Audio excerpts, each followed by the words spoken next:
The breathless encounter, the old space station floated in silence. Once it was a trade hub between humans and alien species, but now it was dark, broken, and nearly forgotten. Most of the power was gone. Lights blinked slowly like dying stars. Blake, a human engineer, stepped carefully through the empty hallways. His boots made soft thuds on the metal floor. He wore a heavy suit with an oxygen tank. He had come here alone to salvage parts. The job was dangerous, but it paid well, and he needed the money. Suddenly, a red emergency light flickered down the hallway. Blake paused. That section had collapsed months ago. No one should be there. He followed the light, his flashlight sweeping across broken wires and fallen panels. As he reached a rusted door, he heard a soft, weak cough. He froze. Then, a smaller sound followed, like someone gasping for air. Blake quickly forced the door open. Inside was a small life pod, half buried in debris. Its glass was cracked. Inside, curled up tightly, was a tiny alien girl. She was no older than 6, maybe 7 in human years. Her skin was light blue with soft white patterns glowing on her forehead. She had big, scared purple eyes. Her mouth opened and closed silently. She was suffocating. Blake's heart raced. The life pod's air system had failed. She had minutes, maybe. Less. Without thinking, Blake pulled off his oxygen mask. He placed it gently over her face. The hiss of air made her flinch, but then her chest rose. She took a deep breath and another. Her tiny hand reached out and grabbed his arm, weak but desperate. Blake coughed. The air inside the room was too thin. His vision blurred slightly, but he didn't care. The girl was breathing now. She looked up at him with wide eyes. Her fingers held tightly to his suit as if afraid he would disappear. "It's okay," Blake whispered. "You're safe now." But just then, the floor shook slightly. A low rumble passed through the station. Blake turned his head toward the hallway. That wasn't an engine or explosion. That felt like movement. He picked up the girl in his arms. She was light, barely more than a bundle of bones and cloth. Her clothes were torn and dirty. He held the oxygen mask near her face with one hand and his flashlight in the other. As they stepped into the hallway, the lights above flickered. Behind them, deep in the shadows, something moved. Blake couldn't see it, but he felt it, like cold eyes watching from the dark. The girl trembled in his arms. She looked back and let out a soft whimper. "It's fine. Just stay with me," Blake said softly. He tried to calm her, but his own hands were shaking now. He turned left and moved quickly toward his shuttle. It was parked at Dock 4, just 5 more corridors, but when he reached the corner, a metal door slammed shut in front of him. "Emergency lock." No, Blake muttered. The emergency system must have been triggered by movement. Or worse, by that thing. He turned back. The girl looked up at him, her eyes wet. Behind them, a sound echoed through the station like claws dragging across metal. Blake rushed into a side hallway. His oxygen was almost gone. His own breaths were sharp now. He couldn't keep this up. He ducked into an old storage room and shut the door behind him. He leaned against it, heart pounding. The girl was still breathing through the mask. Her hand touched his cheek softly, as if saying thank you without words. Blake stared at her, wondering how long she had been here alone, scared, dying. "I won't leave you," he whispered. Outside the door, something walked past, heavy, slow, listening. The girl buried her face in Blake's chest, hiding from the sound. Blake tightened his grip on her. He knew this was more than a rescue mission now. This little alien girl was depending on him. He didn't know who she was or where she came from, but right now, nothing else mattered. She was breathing, and whatever was out there, it had just become his problem too. Blake sat in the dark storage room, barely breathing. The little alien girl was asleep in his arms, the oxygen mask still gently placed over her face. Her chest rose and fell slowly. She was alive, but only. Just outside the door, the silence returned. But Blake knew better than to trust it. Something had passed by. Something big. It wasn't a human. It wasn't friendly. And it was hunting. He quietly laid the girl down on a blanket made from an uncommon, old, torn tarp. Then he checked his suit, only 7% oxygen left. That wasn't much. Maybe 10 minutes. Maybe less. Blake looked down at the girl. She was too fragile to move fast. And she needed air. I have to find another oxygen tank, he whispered to himself. There was no choice. He had to leave her, just for a moment. He carefully secured the door with a piece of metal pipe. Then he crept out into the hallway. The lights above flickered again. Pipes hissed from broken walls. The station moaned like a dying beast. Blake kept low, his flashlight off. He moved through the shadows, memory guiding him. He knew there was an old maintenance bay nearby. Maybe some gear was still there. As he moved down the hallway, he saw something, long scratch marks. Deep grooves torn into the wall. Whatever passed earlier didn't just walk, it dragged claws. Heavy and sharp. He stopped. Another sound echoed. Click, click, click. Footsteps. Slow and heavy. But it wasn't walking like a person. The rhythm was off. More like a predator. Ducked into a side vent. His heart pounded. Through the slits of the vent cover, he saw it. The creature stepped into the hallway. It was tall, over 7 feet. Its skin looked part metal, part flesh. One eye glowed red, the other was missing. Its arms were long and ended in blade-like fingers. And worse, it sniffed the air like it was tracking something. It wasn't a beast. It was built for war. A failed experiment, maybe left behind when the station was shut down. Blake held his breath. The creature moved past him. For now, he waited, counted to 60, then slipped out quietly and moved faster toward the maintenance bay. The door was half open. He forced it the rest of the way and rushed inside. Broken tools, old crates, burnt-out lights. It looked useless until he saw a red box marked Oxygen Emergency Use. He opened it. 2 small tanks. Still full, thank you, he whispered. He turned around and froze. The door to the room was now wide open. He didn't leave it open. Something was in there with him. Blake grabbed a metal rod from the ground and backed into a corner. His eyes searched the shadows. Nothing moved. Then a low growl came from above. He looked up and saw the creature crawling on the ceiling, its red eye staring straight at him. Blake threw the metal rod at it and ran. He didn't look back. Just ran. The creature dropped to the floor behind him with a loud crash, howling like a machine, screaming in rage. Blake raced through the corridors, clutching the tanks to his chest. The girl needed them. He slid into the storage room and slammed the door behind him. He jammed a pipe across the handle. The girl sat up, confused and afraid. "It's okay," he said, gasping. "I got it. Oxygen." He connected the new tank to the mask. She took a deep breath, then smiled weakly. But there was no time to rest. Blake heard the creature's claws scraping on the floor. It knew where he was now. Blake looked around. The room had a small ventilation shaft, just big enough for the girl to crawl through. "I need you to be brave," he told her. She tilted her head. Her tiny hand touched his chest again. Her eyes were full of trust. He helped her into the vent and gave her 1 tank. "Follow the tunnel. Go straight. It leads to the shuttle bay. I'll meet you there." She didn't want to go, but she nodded. 1 tear slid down her cheek before she vanished into the shadows of the shaft. Blake turned to the door and picked up a sharp tool. The creature was almost there. Blake could hear it. He wasn't going to run. Not yet. Blake sat alone in the storage room, catching his breath.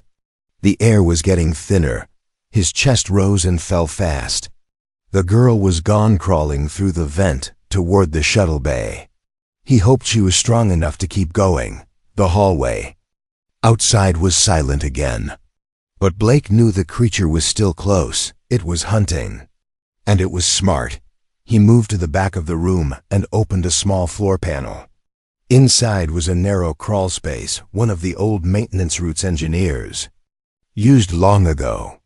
Without hesitation, Blake slid in and pulled the panel back into place behind him. The tunnel was dark, full of dust and spider-like cables. As he crawled forward, his fingers brushed something sticky old blood. Maybe someone else had tried this path and never made it out. Still he moved. He had to reach the girl before the creature did. After what felt like an hour but was really just minutes, he emerged near the old hydro chamber. This section of the station had power once. The blue lights above blinked weakly.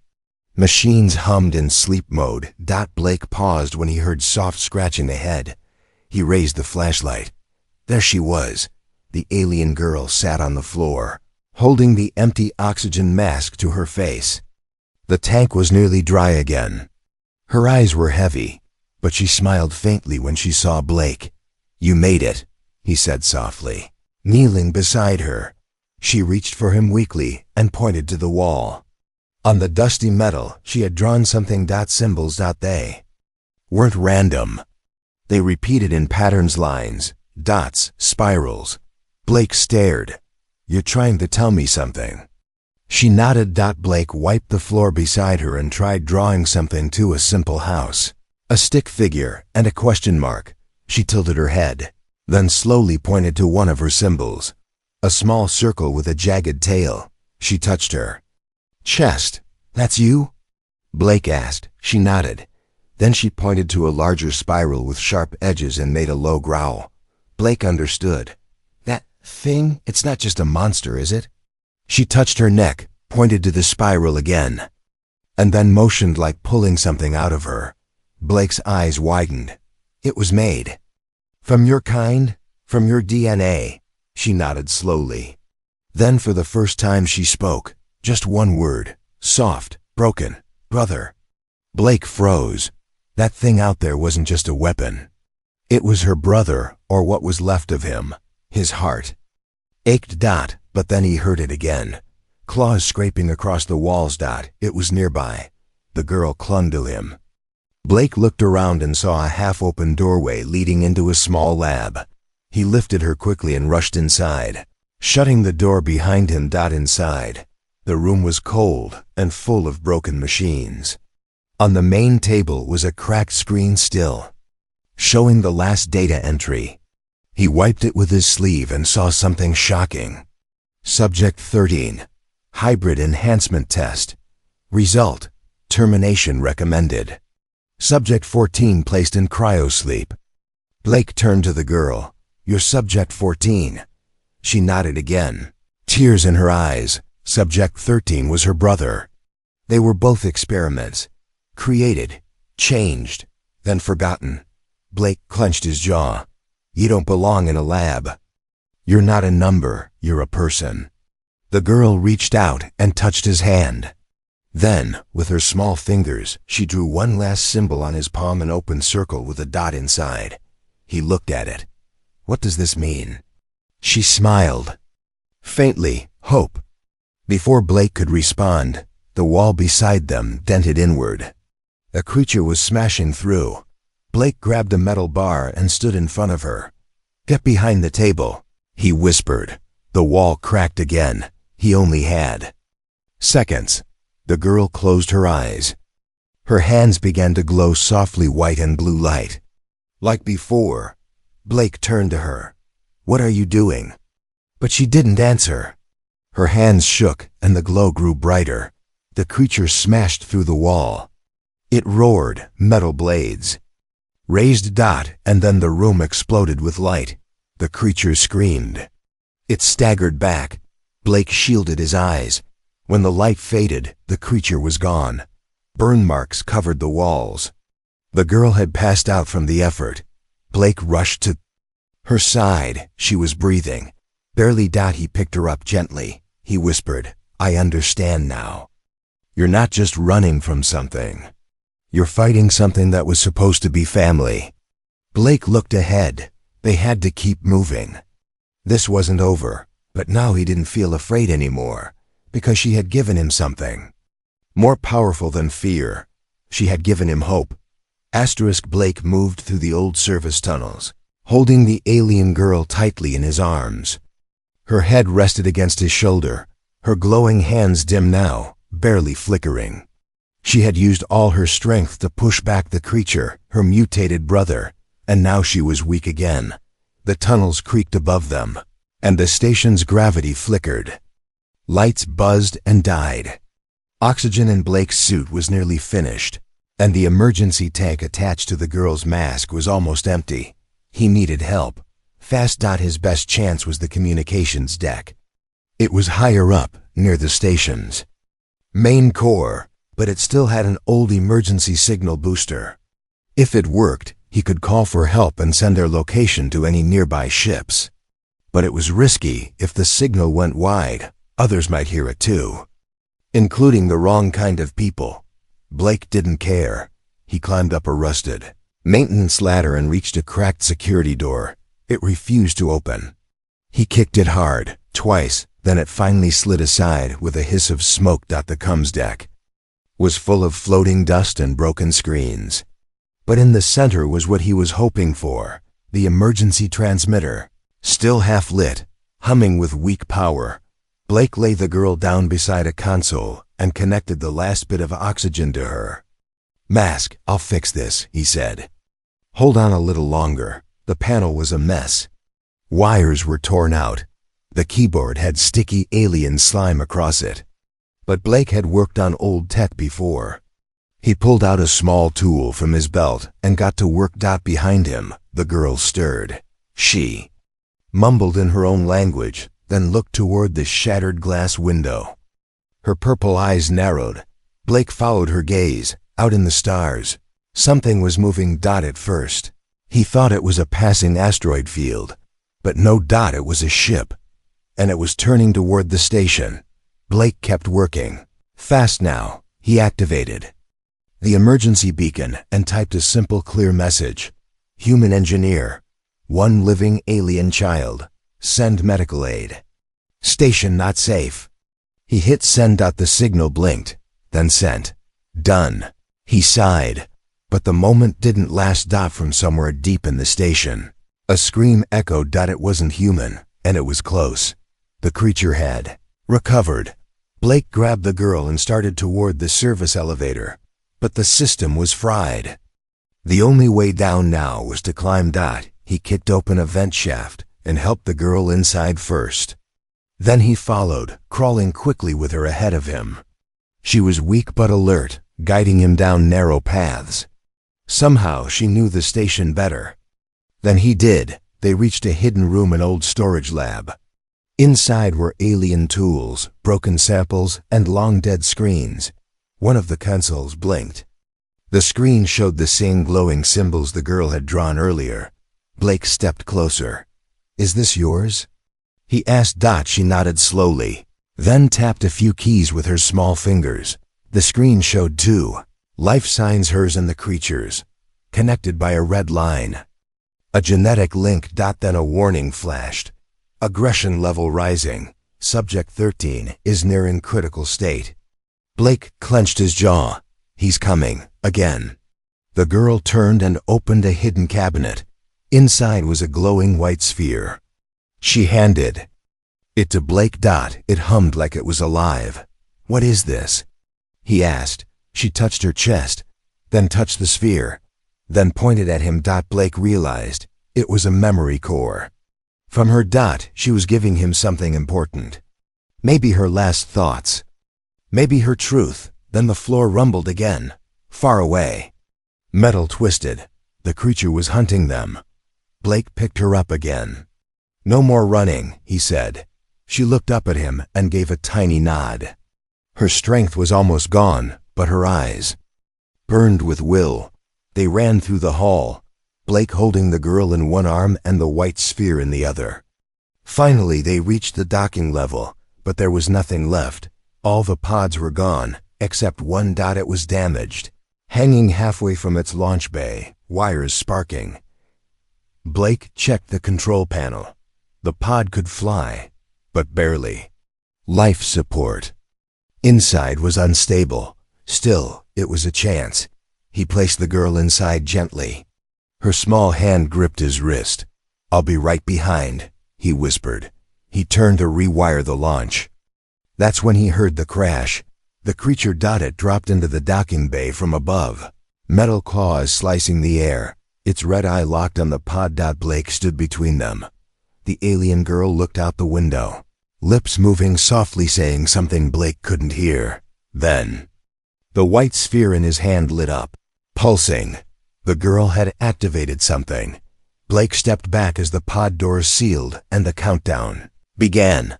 The creature screamed in rage and charged. Blake threw the glowing sphere at its feet. The sphere burst. In a wave of light, it hit the creature like a tidal wave of memory. It froze, shaking images flooding into its broken mind. The girl, her laughter, a family, a world lost. The creature stopped. Real tears fell from one remaining eye. And then it collapsed. The pod launched. Blake dropped to his knees, breathing hard, staring into space. She was safe for now, but the war inside her had just begun. The docking bay was quiet now. Blake sat on the cold floor, staring at the place where the creature had collapsed. Its huge body wasn't moving. The metal-clawed hands were still. The red eye was dark. It looked more like a broken machine than a brother, but Blake didn't feel relief. He felt unsure, because nothing that dangerous dies that easily. He stood up slowly, his muscles aching. His suit was torn, his oxygen warning flashing, but he had no time to rest. The girl was gone now, safely inside the damaged escape pod, flying toward open space. Hopefully someone would answer the signal. He hoped she had enough air. He hoped she would live. He looked at the creature again. The memory sphere had stopped it. The images from its old life, memories from the alien girl, must have broken through the monster's control. For a moment, it remembered who it was, but how long would that last? Blake turned to leave. That was when he heard it click. A small sound, mechanical. Blake froze. Then another sound, a hiss, like steam releasing. He spun around just in time to see the creature move. Its eye blinked back on, but now it was white. Different. The claws twitched. The head tilted. Then, with a terrible groan, it slowly stood. Blake stepped back. No, not again. But the creature didn't attack, not yet. Instead, it looked down at its own hands. Then at Blake. Its voice came out, broken, robotic, but filled with something new, something painful. "Sister." Blake blinked. "You remember?" The creature looked toward the stars where the pod had gone. Gone, safe. Then it held its head, growling. "Still inside me. Pain, orders. Kill." Blake realized something terrible. The human scientists or alien engineers who made this hybrid had programmed deep control systems inside its mind, even if it remembered who it was. It could be forced to forget again. And soon, the creature fell to its knees, shaking. Blake slowly approached. "You don't have to obey them." The creature looked up, its voice softer now. "I'm not strong, long, but you can help her." Blake nodded. "I will." The hybrid reached into its chest plate and pulled out a small black chip, glowing with red light. This command core, still linked to her. Blake took it carefully. "She's still connected to you?" The creature nodded. "If they find her, they will use me to track, to control. This must break." Blake understood. He had to destroy it. But before he could ask how, the creature roared in agony and slammed its head against the wall. "Go, now, change." Again, Blake backed away. "Thank you." He ran toward the elevator shaft. Behind him, the creature screamed. The command core in Blake's hand pulsed faster. It was hot, too hot. If it exploded now, the whole bay would be gone. He climbed a ladder to the upper control room and threw the chip into a containment unit. He quickly hacked into the controls and triggered the self-destruct protocol on the small chamber. "Come on, come on," he whispered. The timer counted down. 5, 4, 3. Outside, the creature charged into the room. 2. It roared, eyes glowing red again. 1. The core exploded in a controlled burst, just as the creature reached the door. Blake shielded himself behind the wall. The sound was sharp, like glass breaking underwater. When he looked again, the creature was gone. Nothing remained except smoke. Blake dropped to his knees. It was over. This time. Really over, or so he hoped. A few hours later, the signal Blake had sent finally reached a patrol vessel. The ship, named Star Mercy, found the drifting escape pod. Inside, the alien girl was alive. Barely. The medics placed her in a healing chamber. They didn't recognize her species. But the commander, a human named Rel, saw the glowing marks on her skin and remembered a report about a lost station and secret hybrid tests. "She's part of Project Ember," Rel whispered. The others didn't know what that meant, but the girl opened her eyes briefly and whispered one word. "Blake." Back on the station, Blake sat in the remains of the lab, wrapping a bandage around his arm. He had no food, no water, no air. But he had done it. He had saved her. A blinking light caught his attention. One last escape pod was hidden beneath the bay. Old, rusty, barely functional. Blake laughed weakly. "Guess it's my turn." He climbed inside, set the coordinates to follow the girl's signal, and launched. As the pod drifted into space, Blake leaned back and closed his eyes. For now, he could rest, but the fight wasn't over, because if someone created her, they might come looking for her. And this time he would be ready. The stars stretched endlessly beyond the small broken escape pod. Inside, Blake lay on the cold metal floor, his back against the wall, trying to stay awake. His oxygen gauge blinked red, just a sliver left. Each breath now felt like pulling in dust. He had no choice. There had been only one pod left, and it was barely working. Its air filter was old, its navigation weak. But he had to follow the girl's signal. She was alive, he felt it. Somewhere out there, the ship that picked her up would be waiting. But would he reach them in time? The pod shook slightly. A warning flashed across the old screen. CO2 levels critical. Emergency oxygen depleted. Blake coughed. His lips were dry. His eyes heavy. He pulled out the small locket he had found earlier from the alien girl's blanket.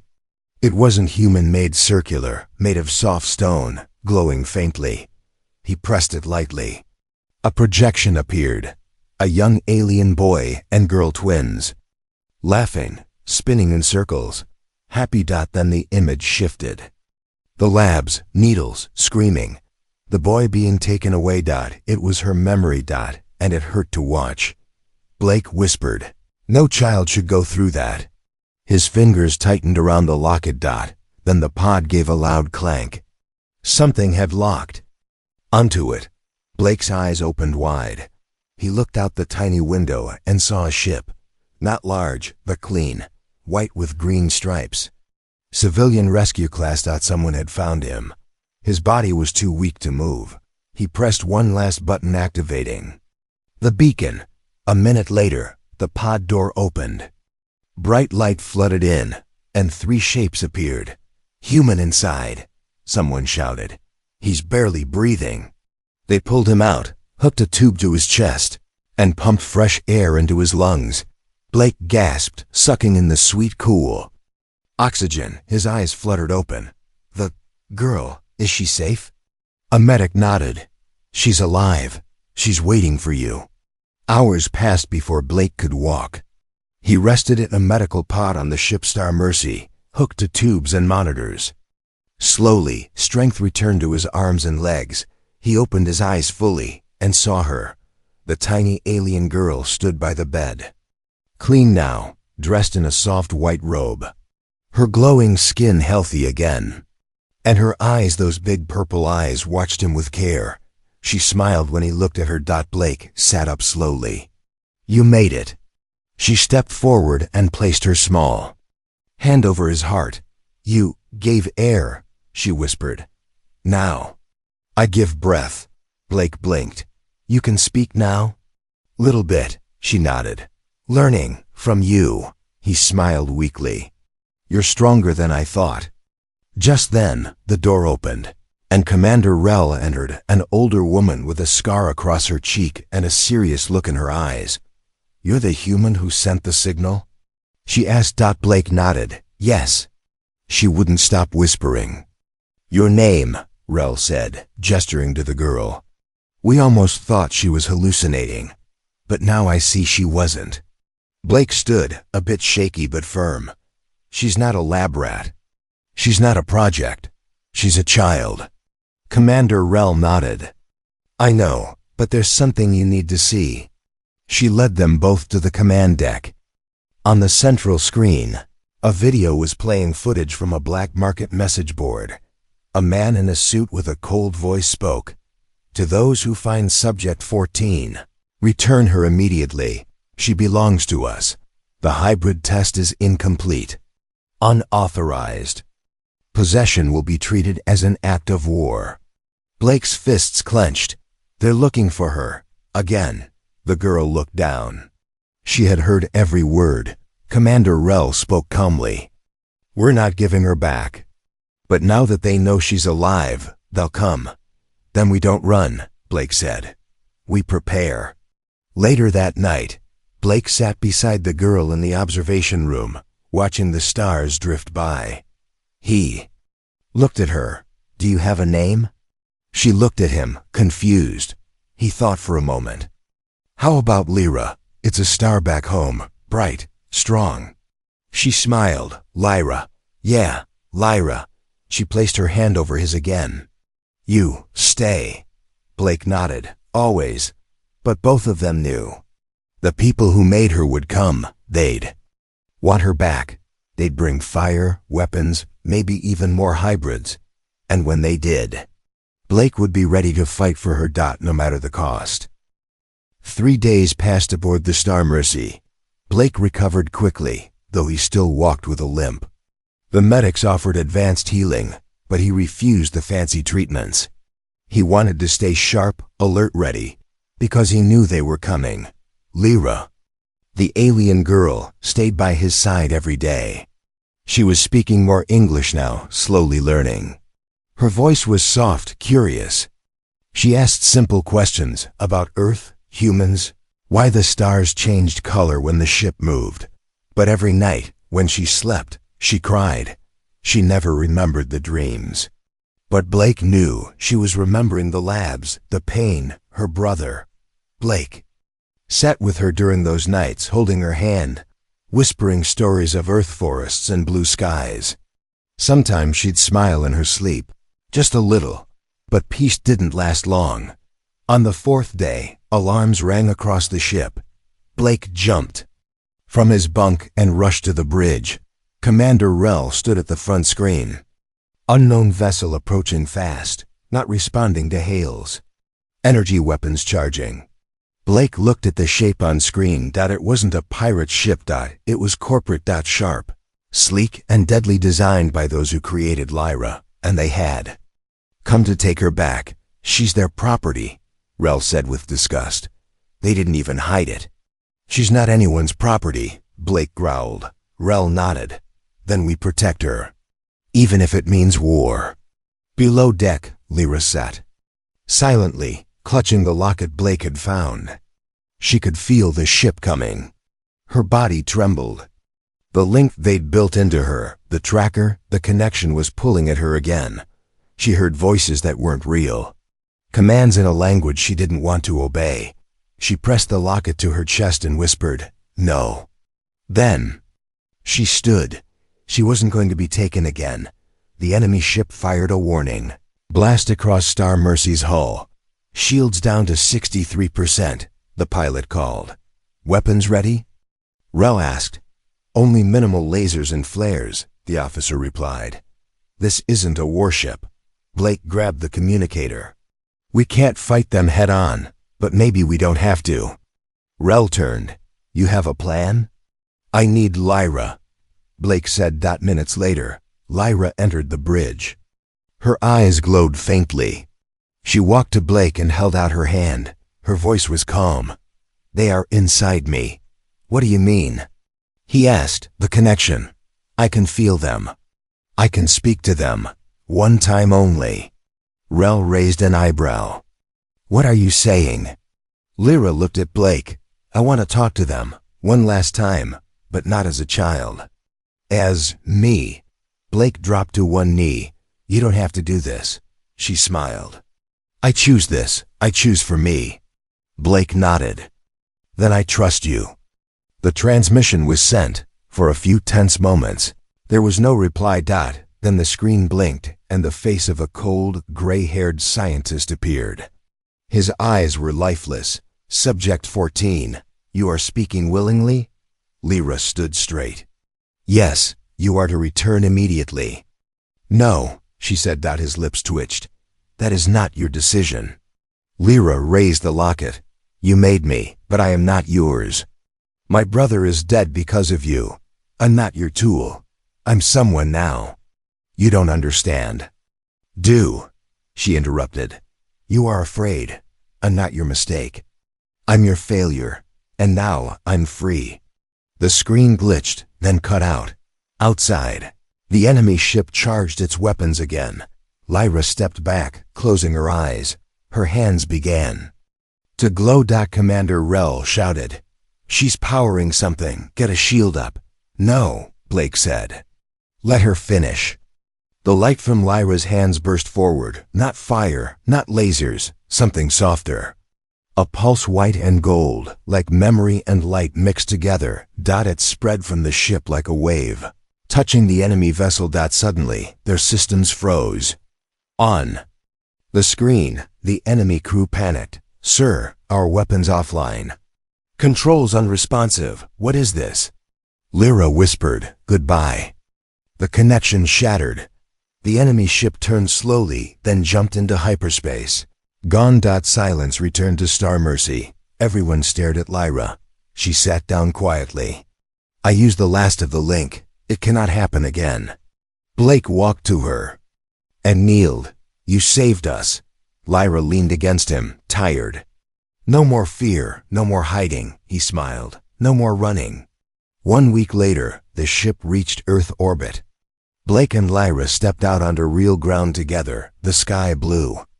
Above them, reporters, guards, and scientists tried to crowd around, but Blake blocked their path. She's not your lab case, he said. She's a child. And for the first time, they listened. Because the galaxy had seen what she did. That night, Lyra sat with Blake under a tree, watching the stars. Can I stay here? She asked. Blake nodded. You can stay as long as you want. She reached into her pocket and handed him the locket. I want you to keep it, she said. So you always remember. Blake opened it. The image inside had changed. Now it showed the two of them, Lyra and Blake, standing under stars. Together. She smiled. You gave me breath when I had none. And you gave me purpose when I had nothing, Blake said. They sat in silence. A human and a once-forgotten alien girl. Bound. Not by blood, but by choice. And nothing, no lab, no war, no machine could ever take that away. The end.